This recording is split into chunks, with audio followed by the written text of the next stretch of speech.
¿Deseas trasladarte de Colpensiones a un fondo privado o de un fondo privado a Colpensiones? La reforma pensional te tiene la solución. Soy Paula Andrea Escobar Sánchez, abogada especialista en Derecho Laboral y Pensiones, y en este video te contaré todo lo relacionado con el traslado de régimen. Con la Ley 100 del 93, es decir, la norma actual, los afiliados podemos trasladarnos de un fondo privado a Colpensiones o de Colpensiones a un fondo privado cada 5 años. Y el término máximo para estos traslados es mujeres hasta antes de llegar a los 47 años y hombres hasta antes de llegar a los 52 años, es decir, hasta antes de que les falten menos de 10 años para adquirir el derecho a la pensión de vejez. En su momento, por allá en el año 94, 95, cuando nacieron los fondos privados, muchísimas personas se trasladaron a los fondos privados por una mala asesoría, sin proyecciones, sin simulaciones, sin conocer las ventajas y desventajas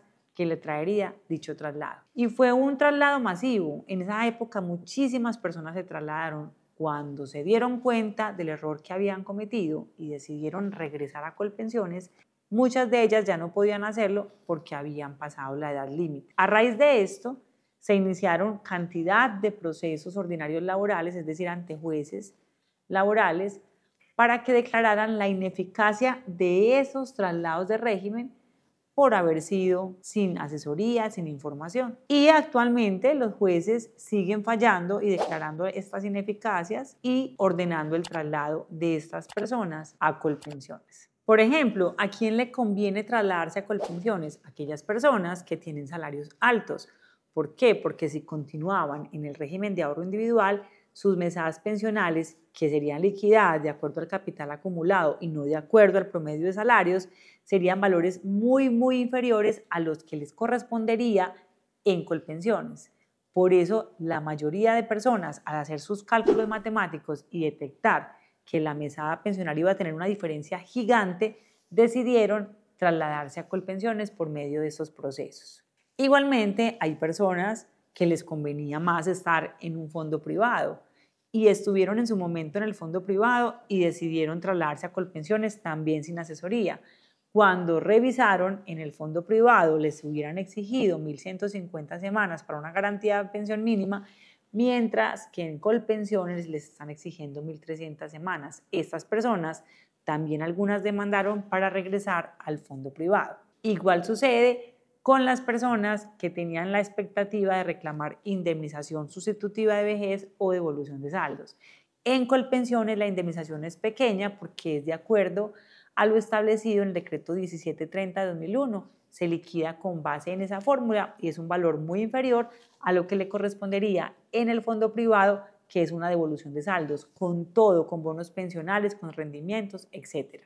Es por eso que no podemos generalizar afirmando que un régimen es mejor que el otro.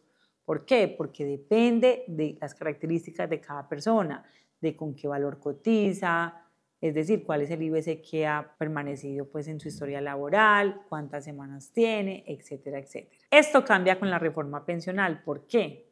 Porque a raíz de toda esta cantidad de procesos que se han suscitado en los despachos judiciales, se creó un articulito dentro de la reforma pensional que establece que a partir de su promulgación se abría una ventana que permite el traslado de todas estas personas a las que ya le había vencido el plazo para hacerlo. Esta ventana de traslado es solo por 2 años, es decir, las personas deben pedir la doble asesoría llamando al fondo actual en el que se encuentran, luego a Colpensiones y una vez se tengan las 2 asesorías, radicar el formulario de traslado. Después de radicar el formulario de traslado, estar pendiente que se trasladen los recursos y visualizar la historia laboral constantemente hasta estar tranquilos de que todas las semanas quedaron debidamente acreditadas en dicha historia laboral. Pero esta ventana solo es por 2 años, es decir, tenemos que hacer las diligencias rápido porque perfectamente pueden transcurrir los 2 años, no nos damos cuenta y quedamos con el mismo problema de tener que iniciar un proceso ordinario laboral. Ahora bien, aquellas personas que ya habían iniciado sus demandas, nuestra recomendación es no terminar ni desistir de los procesos. ¿Por qué? Porque si se desiste, haría tránsito a cosa juzgada, lo que implicaría que no podríamos volver a demandar lo mismo más adelante.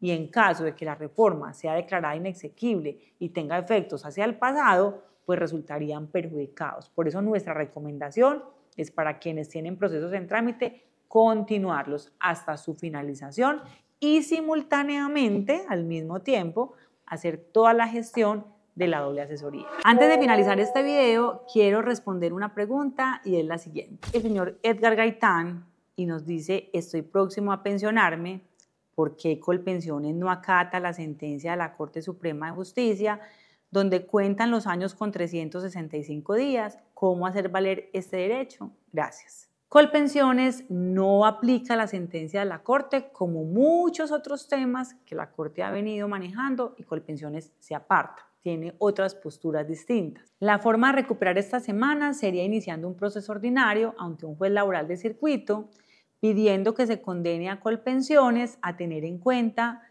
todas las semanas cotizadas con años de 365 días y 366 cuando son años bisiestos. Sin embargo, hemos hecho algunos cálculos y observado cómo no a todas las personas les justifica o les conviene esta forma de contabilizar. ¿Por qué? Porque si a una persona le fue negada una pensión de sobrevivientes o una pensión de invalidez por 1 o 2 semanas, vale la pena un tipo de procesos de estos. Pero si es una persona que tiene las semanas completas para acceder a su pensión de vejez, no tendría sentido iniciar este proceso, pues por 4 o 5 días o 6 días al año no se reúne ni una semana al año, por lo que para obtener un paquete de 50 semanas adicionales pues son muchísimos años y no a todo el mundo le conviene o le justifica 1.5% que sube la tasa, que realmente son 5.000, 10.000, 15.000 pesos para una demanda tan larga, dispendiosa y a veces costosa. Eso le justificaría realmente a personas que tienen promedios de salario más o menos aproximadamente de 8 o 10 millones de pesos, donde ese 1.5% que subiría la tasa es significativo. Otra pregunta que quiero aprovechar para responder es la siguiente. El señor Marco Álvarez nos pregunta, soy viudo hace 10 años y tengo una nueva pareja. Estamos pensando en contraer matrimonio, pero resulta que yo estoy pensionado por supervivencia. ¿Será que si me caso se me pierde la pensión? Resulta que él está disfrutando de una pensión de sobrevivientes que es perfectamente compatible con otro tipo de pensiones inclusive. Él puede disfrutar la pensión de vejez, puede disfrutar la pensión de invalidez y seguir disfrutando de la pensión de sobrevivientes. Ahora bien, no existe una prohibición para contraer nupcias y disfrutar la pensión de sobrevivientes. Por ende, él puede seguir recibiendo su pensión de sobrevivientes y contraer nuevamente matrimonio sin el riesgo de que sea suspendida o retirada de nómina su pensión de sobrevivientes. Lo que sí es importante tener en cuenta es que la pensión de sobrevivientes no se sustituye, es decir, si él fallece, él viene disfrutando de una pensión de sobrevivientes y ahí termina esta prestación. No se sustituye a su nueva esposa, a su nueva cónyuge, a su nueva compañera permanente. Es tu futuro, por eso no puedes perderte de nuestro contenido en las redes sociales, Instagram, Facebook y TikTok, como Es Tu Futuro Abogados. Además, suscribirte a nuestro canal y consultarnos en nuestra línea de WhatsApp 310-665-8193. Hasta pronto.